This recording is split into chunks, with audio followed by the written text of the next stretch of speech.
తమ సమస్యలు పరిష్కారం చేయకుండా కాలయాపన చేస్తున్న ఈ ప్రభుత్వానికి రాబోవు ఎన్నికల్లో ఓటము తప్పదని అంగన్వాడీలు జోస్యం చెప్పారు. ప్రకాశం జిల్లాలో నిర్వహిస్తున్న అంగన్వాడీల సమ్మె నేడు 8వ రోజుకు చేరుకుంది.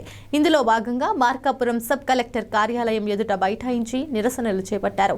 సబ్ కలెక్టర్ కార్యాలయం ఎదుట వంటవార్పు చేసి తమ నిరసనను తెలియపరిచారు. తాము శాంతియుతంగా నిరసనలు చేస్తున్నా కూడా కొందరు కావాలని తమపై దుష్ప్రచారం చేస్తున్నారని మండిపడ్డారు.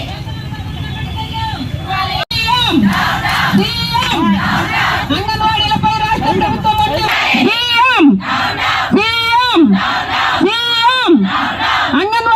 రాష్ట్ర ప్రభుత్వం ఉండి వైఖరి, అంగన్వాడీలపై రాష్ట్ర ప్రభుత్వం ఉండి వైఖరి.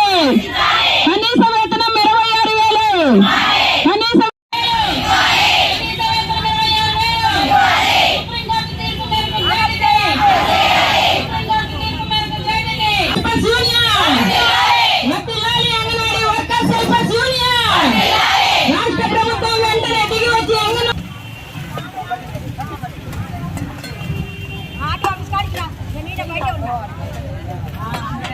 మరి ముఖ్యంగా మేము సమ్మె చేసుకుంటూ మేము ఎంతో బాధలు పడుతూ పిల్లలను వదిలిపెట్టి భర్తలను వదిలిపెట్టి ఇల్లు వాకిలి అన్నీ వదిలిపెట్టి వచ్చి ఇక్కడ సమ్మె చేస్తుంటే మా మీద ఇంకా తప్పుడు ప్రచారాలు చేస్తున్నారు.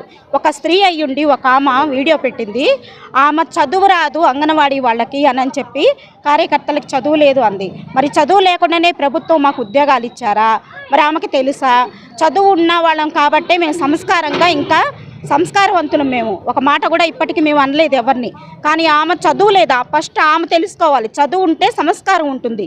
సంస్కారం లేదు కాబట్టి మమ్మల్ని కించపరిచి మాట్లాడినందుకు మేము చాలా బాధపడుతున్నాము.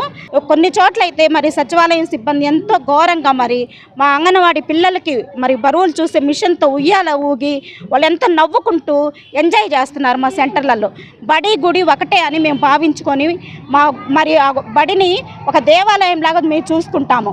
అలాంటి బడిలో మరి అలాంటి పరిస్థితి నెలకొల్పారు అన్నమాట. ఇప్పుడు దాకా నిన్ను బతిలాడుకొని మాపై దయచూపమని అడుగుతూ వచ్చామన్నా.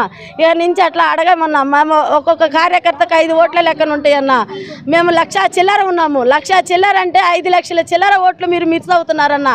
అవన్నీ నీకు వ్యతిరేకంగా తెచ్చుకోవద్దన్నా. మా కష్టాలు అర్థం చేసుకొని మా కోరికలు నెరవేరిస్తే మా 5 లక్షల ఓట్లు నీ వైపు వస్తాయి.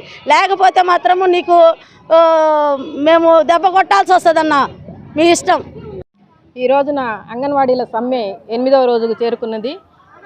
8వ రోజు అంటే రాష్ట్ర కమిటీ పిలుపు మేరకు ఈరోజు షెడ్యూల్ ప్రకారము వంట వార్పు ప్రోగ్రాం ద్వారా మేము ప్రభుత్వానికి నిరసన అనేటువంటిది వ్యక్తం చేస్తున్నాము.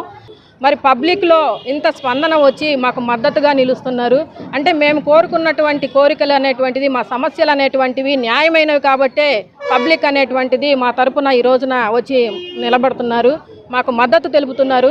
కానీ మన ముఖ్యమంత్రి గారికి మాత్రము ఎటువంటి కనికరం అనేటువంటిది లేకుండా అంగన్వాడీలను ఇంకా ఏం చేస్తే వీళ్ళు ఈ సమ్మె అనేటువంటిది విరమిస్తారని చెప్పని ఆలోచిస్తున్నారు. కానీ మా సమస్యల పరిష్కారానికి మాత్రము వాళ్ళు ముందుకు రావటం లేదు, మమ్మల్ని చర్చలకు పిలవట్లేదు. ఇదే పద్ధతిలో కనుక కొనసాగినట్లయితే మా సమ్మె అనేటువంటిది ఉధృతం చేసి సీఎంకు అంగన్వాడీల సత్తా ఏంటో చూపిస్తాం.